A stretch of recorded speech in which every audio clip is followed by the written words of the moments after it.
সারা দেশে মোট ৬২ জন পুলিশ সদস্যকে বাংলাদেশ পুলিশ বিপিএম ও প্রেসিডেন্ট পুলিশ পদক পিপিএম প্রদান করেন মাননীয় প্রধান উপদেষ্টা প্রফেসর ড. মোহাম্মদ ইউনূস।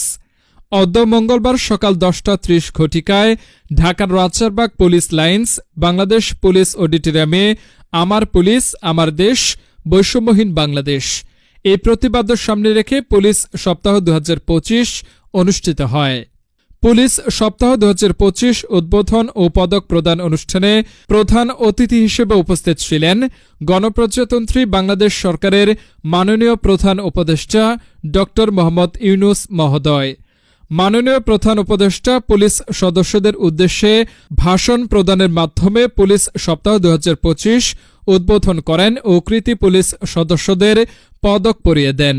রংপুর জেলার কাউনিয়া থানার ওসি তদন্ত মোস্তফা কামাল সহ সারা দেশে মোট ৬২ জন পুলিশ সদস্যকে বাংলাদেশ পুলিশ বিপিএম ও প্রেসিডেন্ট পুলিশ পদক পিপিএম প্রদান করেন মাননীয় প্রধান উপদেষ্টা প্রফেসর ড.